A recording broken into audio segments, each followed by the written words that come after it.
如果伪装有段位，那么这个男人绝对榜上有名。手臂经过涂抹上色后，便能与树干完美融为一体，甚至还能隐藏在石头缝中。这一切都是为了参加饥饿游戏。比赛开始之前，举办方在选手们身上注射了纳米追踪器，再把他们关进玻璃管道内，通道缓缓上升。24名选手纷纷来到了游戏场地中，场地中心堆放着大量补给和武器，数十亿观众都在观看着这场直播。接下来的10天，不是你死就是我亡。随着倒计时的结束，所有人冲向赛场中心。小美刚跑到一半，便看见拿到武器的选手们开始疯狂厮杀。她随手捡起一个背包向树林跑去，不料刚进入树林就和别人撞在了一起。好在两人都不想动手，各自跑开。等跑到相对安全的地方后，小美开始检查背包，里面没有食物，只有一些简单的户外用品，唯一的武器是一把匕首。这时天空突然响起炮声，一声代表一个公平死亡，足足响了12声才停止。游戏第一天就已经死去一半，接下来的竞争会更加残酷。小美尽可能的避开其他人，然后利用自己的野外生存技能，开始在附近制作陷阱。饿了她就抓野兔吃，渴了就喝河里的水，困了就把自己绑在树上休息。这里虽然是野外丛林，却到处装有伪装摄像头，选手们的一举一动都在同步直播。这时一声尖叫惊醒了小美，她发现有人开始结盟，而他们的目标正是评估分数最高的自己。同区的皮特也被他们胁迫加入。小美继续向赛场边缘跑去，但游戏设计师不会让她得逞。观众们最想看到的是互相厮杀，于是设计师在她身后放了一把火，小美只能拼了命的跑。可更恐怖的是，后面还有火球在追着她。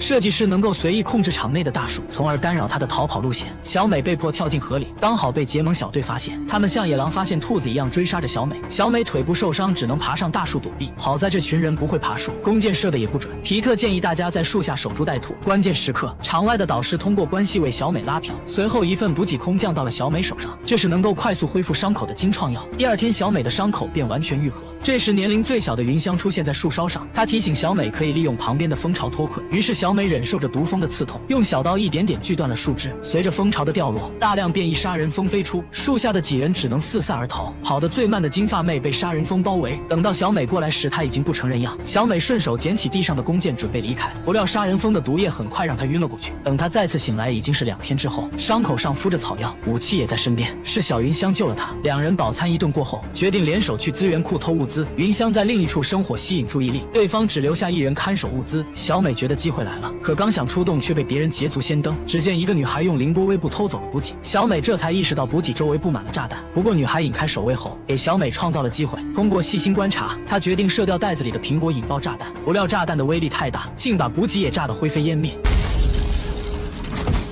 无功而返的选手们发现物资被炸毁，直接扭断了看守的脖子。所谓的暂时结盟也不过是强者的把戏。小美急忙跑回树林寻找云香，发现云香被陷阱困住，她二话不说就冲上去解救。这时迎面飞来一根长矛，小美本能躲闪，反手就给了对方一剑。可当她回头时，发现云香已被长矛击中。面对如此残酷的现实，小美也无能为力，只能安抚着云香慢慢睡去。她痛恨这泯灭人性的游戏，不断怒吼着表达自己的不满，随后又对着镜头做出了代表信仰的手势。镜头前的12区平民被她感动，他们用自己的方式表达着愤怒。为了平息这次暴乱，统治者转移了民众的注意力，他下令可以让来自同一区的贡品同时胜出。小美明白了对方的用意，她顺着河流寻找着皮特，突然一只手抓住了他的脚，原来皮特把自己伪装成了一块石头。小美为皮特处理伤口后，把他搀扶到了隐秘的山洞中，随后又轻轻吻了一下皮特。她这样做的目的是想假扮情侣博得妇人的同情。没过多久，物资果然送了过来，小美细心照顾着受伤的皮特，皮特却在此刻表白自己一直暗恋着小美，这让小美颇为尴尬，因为男友还在家里等着她。夜幕降临，天空突然传来广播声，说是在广场中心投放了大量物资。为了尽快让皮特得到救治，小美决定独自前往广场拿物资。5区的奔跑女孩依旧靠自己的优势取走了一个袋子。小美发现周围没有其他人，也很快冲了过去。然而她刚拿起补给，飞刀女突然出现，小美的额头被利器划破，她起身反击，可对方动作灵活躲了过去，两人随即扭打在一起。飞刀女逐渐占据上风，她用刀抵住了小美的脖子，还向小美炫耀着自己杀了多少个贡品。这刚好被云香同区的人听到，她冲上来就扭断了飞刀女的脖子。念在小美曾救过云香，便放了她一马。小美拿着药膏回到洞穴，他们为彼此涂抹药膏，两人的关系也逐渐升温，就连游戏背后的工作人员也被此情此景感动。第二天，两人分头寻找食物，突然一声炮响传来，小美以为皮特遭遇不测，赶紧过去寻找，发现皮特正在摘一些含有剧毒的果子。而死去的正是一直尾随的奔跑女孩。她因为偷吃了皮特的果子一命呜呼。为了让最终的决战更加精彩，设计师在树林中投放了一只猛兽。果然到了夜晚传来小黑哥的惨叫，只是他们并不知道黑哥死于猛兽之口。两人继续向前摸索，突然猛兽冲出来扑倒了皮特，小美迅速拔剑射击，暂时击退了猛兽。两人继续逃命，设计师觉得还不过瘾，紧接着又投放了2只猛兽。两人一路跑到广场中央，爬上物资房才躲过了一劫。不料早就埋伏在此的男人袭击了他们，一番激烈的撕扯过后，男人锁住皮特挡在身前，小美拉弓瞄准却不敢贸然射击，如果直接射死对方，皮特可能也会掉下去。关键时刻，皮特给小美打了个暗号，小美心领神会，一箭射中男人的手臂，皮特转身一推，男人便落入猛兽之口。最后赛场上只剩下他们2人。这时天空缓缓亮起，可总统竟然出尔反尔，表示之前共同胜出的规则取消，言外之意就是想看这对苦命情侣自相残杀。两人知道自己被妇人玩弄，他们都不想伤害对方。小美决定一同吃下夺命野果，他们要用自己的生命向高高在上的妇人抗议。可就在最后一刻，设计师及时阻止了2人。这是第一次同时产生2名胜利者，而设计师因为自己的设计漏洞，直接被统治者刺死。小美凭一己之力改变了妇人们的游戏规则。比赛结束后，小美和皮特收获了无数财富，并住进了圣者庄园的大别墅中。这天，小美刚回到家，没想到总统早已等候多时。为了维护自己至高无上的权威，他要求2人在接下来的全国巡演中向都城表示感恩和服从，否则会让他失去所爱之人。面对赤裸裸的威胁，小美只能委屈臣服。2人先是来到了第11区，这里也是云香长大的地方。想起曾经帮助过自己的云香，小美并没有照稿发言，而是说出了自己内心最真实的想法。民众被她的真诚打动，纷纷举起了代表信仰的手势。不料士兵将带头的老人就地处决。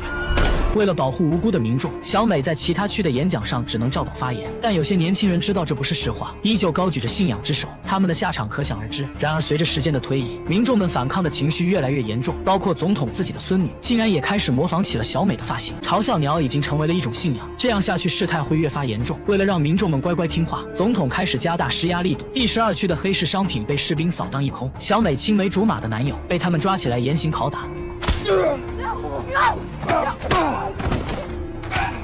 总统心里很想除掉小美，但又不能让这个万众瞩目的人凭空消失。这时，一位游戏设计师找到了总统，他称自己可以让小美在游戏中合理消失。饥饿游戏每隔25年就会举行一场世纪极限赛，今年的第75届饥饿游戏，也就是第3届世纪极限赛，贡品不再随机抽取年轻男女，而是从12个区的历届冠军中挑选。可悲的是，第12区只有3个冠军：小美、皮特，还有他们的导师。女性贡品铁定是小美了，而男性贡品会在皮特和导师之间选出。主持人抽到了导师，不料皮特自愿选择参赛，再一次成为贡品的2人，甚至没有和家属告别的时间。抵达都城后，服装师又给2人设计了全新的礼服。开幕式当天，最后出场的小美和皮特再次用炫酷的火焰礼服闪耀全场。2人很快来到了全新的训练基地，他们的对手不再是普通的菜鸟，而是历届饥饿游戏的冠军。想要在极限赛中生存下去，他们必须要寻找盟友。可对手们一个个凶神恶煞，怎么看都不靠谱。这时，一旁的夫妇引起了小美的注意，走近一聊才知道2人都是科学家，夫妻俩也很随和，还告诉了小美如何发现电磁立场，比如评委席前就有一道电磁屏障，小美猜肯定是去年自己射的那一箭，才让评委们有所防备。随后她又结识了白发苍苍的马格斯，他是一位聋哑人，曾经也是饥饿游戏的冠军，如今代替年轻人来参赛。小美跟他学了做鱼钩的方法，作为回报，她也给老人教了一些射箭技巧。小美在训练室中百发百中，她那矫健灵活的身法引来了不少选手的围观，目前超过一半的选手都想和她结盟。小美不想对熟悉的朋友下手，她和皮特约好了不跟其他人结盟。到了最后的技能评估环节，皮特凭借出色的画工在地上画了云香的画像，这更是激发了小美内心的愤怒。她直接用绳子吊起一个假人模特，随后做出嘲讽的谢幕动作，模特胸口赫然写着上届设计师的名字，是小美间接杀死了他，这是在公然挑衅本届设计师。第2天饥饿游戏正式开始，选手们全被植入了纳米追踪器。小美和服装师深情告别，她的成功离不开服装师，可小美刚走进通道内，几个士兵就冲进来开始殴打服装师。小美看着好友被活活打死，自己却无能为力。火焰女孩的缔造者就此下线，这是总统对小美的报复行为，她身边的所有人都得死。随着电梯缓缓上升，小美来到了全新的竞技场中，饥饿游戏正式开始，场地中心摆着各种武器和补给。随着倒计时的结束，小美迅速跳进水里，她不顾一切地向前游去，最终她第一个冲上岸，顺利拿到了自己最擅长的弓箭。再一转身发现了尼克，还好是自己人。尼克曾在14岁就拿过冠军，是饥饿游戏史上最年轻的胜利者。2人很快救出了被困在水里的皮特，然后再带上马格斯一起冲进树林躲避。4人临时同盟，当务之急是找到淡水。皮特拿着砍刀在前面开路，后面的小美发现光线有些不对。原来前方有一堵电磁力场，受到电磁冲击的皮特已经没了呼吸。小美被吓得手足无措，好在尼克及时给她做心肺复苏，皮特很快醒了过来。为了找到安全的路线，小美索性爬上附近的大树。她发现天空似乎也有磁场，于是对着云层射出一箭。原来电磁力场是个穹顶，他们的位置在竞技场边缘，在这个密闭的空间中，很难按照自然规律找到水源。天色逐渐暗了下来，几人只能先找个地方休息。这时天空投射出了白天的死亡名单，仅一个下午就有8人死去，同时导师也为他们送来了补给。这可不是一个普通的水龙头，只要把它插在树干上，紧接着一股清澈的淡水从树内流出。几人好饮之后正准备休息，这时天空传来12声钟鸣，表示到了午夜12点。几人先去休息，小美留下来放哨。这时远处的大树正遭受着雷击，但她并没有放在心上。片刻过后，身后突然飘来一股浓雾，小美好奇地伸手触碰，瞬间传来撕心裂肺的疼痛，手背生出无数水泡。她赶紧叫醒大家远离毒气，然而毒气蔓延的速度很快，几人都有不同程度的灼伤。马格斯由于行动不便，不想再拖累大家，他毅然决然地走进了毒气之中。3人来不及悲伤，只能互相搀扶着继续逃命。突然脚下一空，3人连滚带爬跌下山坡，毒气离他们越来越近，几人已经没有力气再跑。关键时刻，毒气被一道无形的屏障挡住，随后慢慢散去。小美爬向身后的水坑，发现清水可以修复被腐蚀的皮肤。3人忍着剧痛治好了身上的伤，可刚想喝点水补充体力，发现四周早已围满了山魈。几人一时不敢轻举妄动，他们想要慢慢走回沙滩边上，可山魈并不想给他们活路。小美率先射出一箭，人魈大战一触即发，奈何对方数量太多，众人只能边打边退。皮特被一只山魈逼进绝路，这时从树洞里冲出来一个伪装者，挡住了山魈的致命一击。几人拖着重伤的伪装者来到水边，同时山魈也停止了攻击。伪装者本可以一直躲下去，可他为何会冒死相救呢？这让小美百思不得其解。随后树林里又跑出来3个人，是科学家夫妇和乔安娜，他们刚才经历了一场血影，女科学家似乎受到了刺激，嘴里一直叨叨咕咕。这时远处再次出现闪电，而且和昨天的位置一模一样。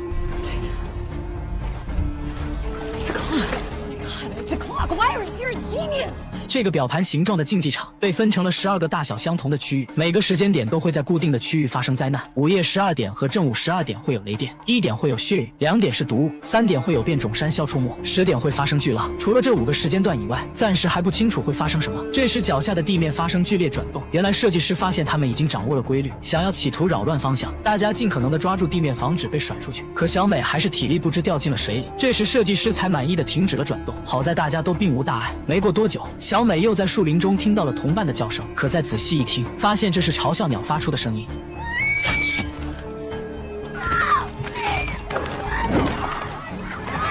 无数亲人的声音回荡在周围，这让小美崩溃不已。最后在皮特的安抚下，小美逐渐平静了下来。几人再次来到岸边，博士突然想到了一个计划，他要用电线缠住那棵被雷击的大树，然后把另一头埋在沙滩旁的水里，等其他选手返回沙滩取物资时，可以将他们一举歼灭。众人很快来到了大树下，博士用他的专业技能在树上缠好线圈，随后让小美和乔安娜回去设置陷阱。2人还没走多远，便遭到了职业杀手的袭击。小美刚想拔剑反击，却被乔安娜从身后一棍子放倒，还在她的手臂上划了一刀。等小美醒来后，几人早已不见踪影，意识到自己被同盟背叛，她立刻跑回去解救皮特。这时博士却被磁场弹飞晕了过去，随后尼克也闻声赶来，可小美不再相信任何人，她举起弓箭瞄准了尼克。这时尼克的一句话点醒了小美。Remember who the real enemy is. 小美瞬间恍然大悟，临近午夜，乌云开始在空中汇聚，她随即将电线缠在箭头上，直接对着天空射了出去。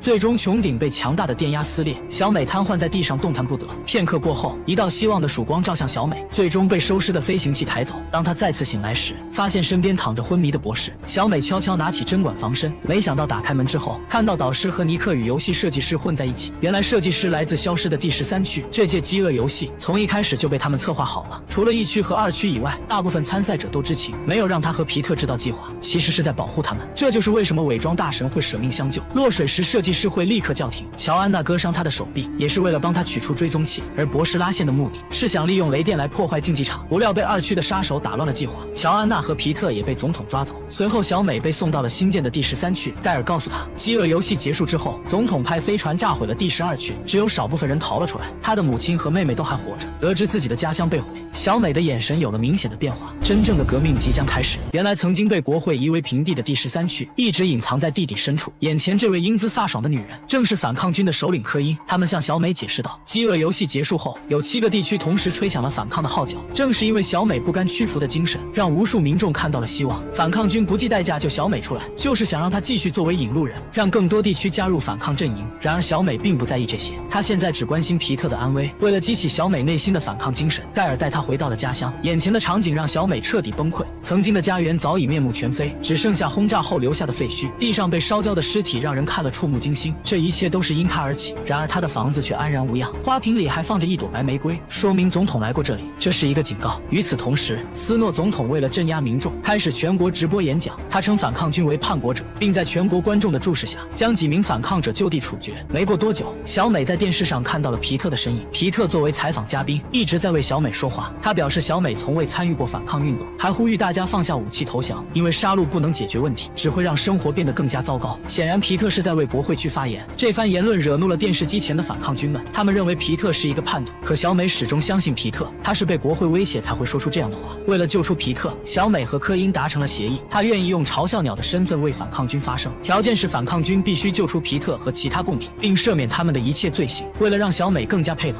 他们还抓来了小美的经纪人艾菲。艾菲带来了服装师的遗物，里面有个嘲笑鸟徽章，还有她为小美设计的最后一件战衣。小美穿上战衣之后，来到摄影棚，准备拍摄一段宣传片，用来鼓舞那些还在犹豫的民众。可小美毕竟不是演员，台词说的总是磕磕巴巴。即便最后能够流利地说完台词，却没能达到预期的效果。导师建议小美前往实地拍摄，才能够说服民众。在出发之前，博士为她设计了新武器，不仅强化了反曲弓，还丰富了箭头的功能。小美带着全副武装的拍摄小队，来到了战火肆意的第8区。临时医院里躺着无数受伤的平民，看着惨不忍睹的画面，小美内心十分复杂。然而她的到来，让伤员们再次看到了希望。Here to fight with us? I am. I will.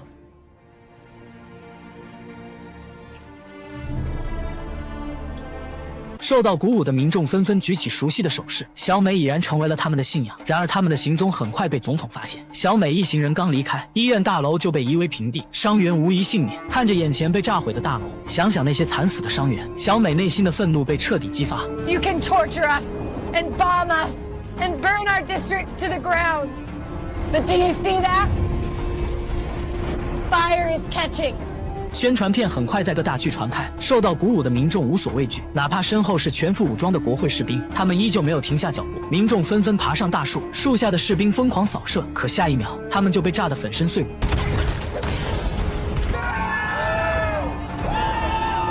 反抗军迎来了阶段性的胜利，但小美心里清楚，这一切都是建立在那些无辜死者的身上。她的内心备受煎熬。由于多地发生暴乱，国会区再次拿出皮特来做文章。他不仅嘲讽小美的宣传片，还劝她不要被反抗军利用。屏幕上的皮特看起来十分憔悴，小美知道他一定是遭受了折磨。为了继续扩大自己的影响力，小美又回到了第12区，因为这里是她和皮特的故乡。这时，一只嘲笑鸟飞到了他们身边，摄影师建议小美唱首歌，让嘲笑鸟传下去。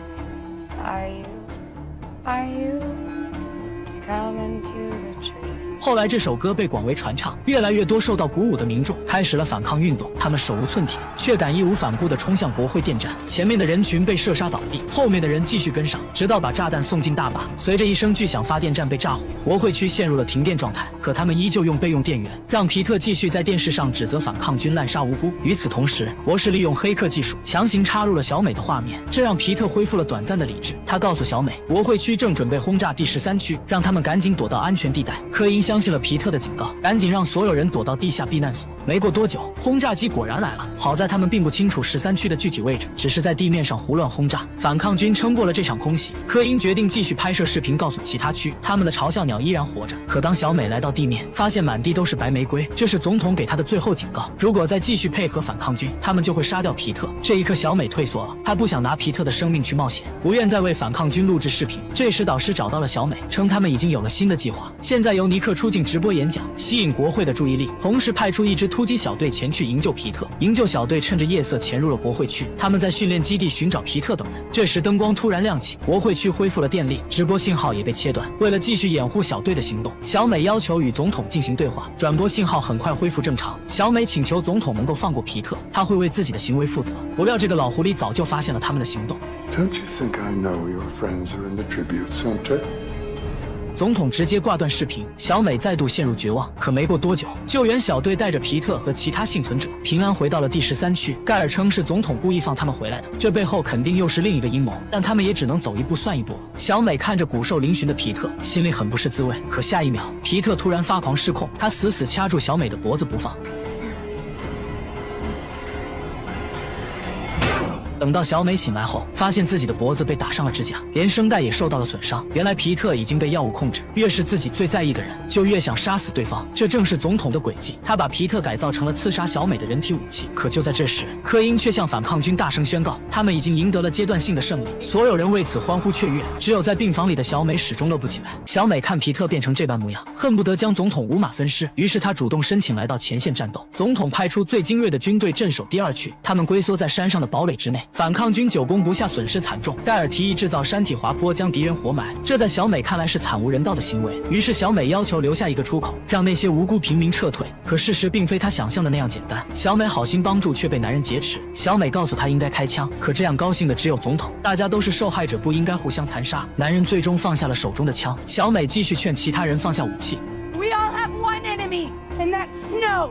不料突然有人放冷枪，小美中枪倒地。总统得知嘲笑鸟已死，立马召集人员庆祝。反抗军没了精神领袖，士气必然受挫。可自己的精锐部队全在第2区阵亡，部队指挥官直接被总统刺死。殊不知小美有防弹衣保护，只是断了2根肋骨。她再次鼓起勇气前去看望皮特，皮特依旧想要杀了她，这让小美的仇恨越发强烈。她请求返回战场，却遭到了科因的拒绝。表面上说是在保护小美，实际上是担心自己的领导地位被她抢走。小美可不想理会这些政治斗争，她此刻只想着复仇。于是她偷偷来到了前线，结果一下飞机就被人认了出来。众人看到嘲笑鸟死而复生，再次举起了信仰之手。科因心里很不悦，但也只能将计就计。他立马让老黑带领一支武装小队潜入危机重重的都城。小美和同伴们都在小队当中。老黑手里有一个高科技全息图，都城内的各种陷阱都记录在上面。小队按照地图上的指示轻松找到了机关。小美摆好姿势射出一箭，接到2侧喷出熊熊烈火。这时科因再次搞事情，他把皮特也送到了前线，说是皮特的出现可以打击国会士兵的士气，实际上是想让他解决小美。老黑早已看透科因的想法，他不想看着小美成为政治工具，于是告诉小美，科因一开始想救的人是皮特，并不是小美。他不喜欢自己无法控制的人。小队继续前行，然而都城到处都是机关陷阱，要是没有全息图，他们将寸步难行。老黑发现机关后，让大家躲到2侧找好掩体，随后扔出一个小石头，便触发了加特林的猛烈攻击。等武器弹药耗尽之后，小队继续前行。由于全息图没有实时更新，老黑不小心触发了新的机关，只剩下半截身子的老黑，在生命的最后一刻，将全息图的使用权移交给了小美，并且提醒她不要相信任何人。还没等众人回过神来，另一名队员再次触发了机关。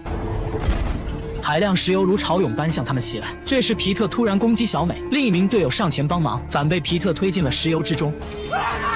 石油离他们越来越近，众人一路跑进大楼，才躲过了这场灾难。等到石油慢慢退去，他们留下2名队员等待救援，其他人继续执行任务。结果刚来到对面大楼，就发现士兵包围了过来，伤员所在的位置直接被粉碎。还好刚才的石油挡住了附近的监控，他们并未发现小队还有幸存者。随后总统向全国发出通报，表示已经消灭了嘲笑鸟小队。几人想要继续完成任务，可距离总统的老巢还有70几个街区，街上的陷阱比人还多。这时雅各建议他们走下水道，因为他曾参与过城市的建造，对下水道很熟悉。小美用全息图进行检测，没有发现机关陷阱。几人在黑暗的下水道中缓缓前行，他们很快来到了一处洞口。可就在最后一名队员通过时，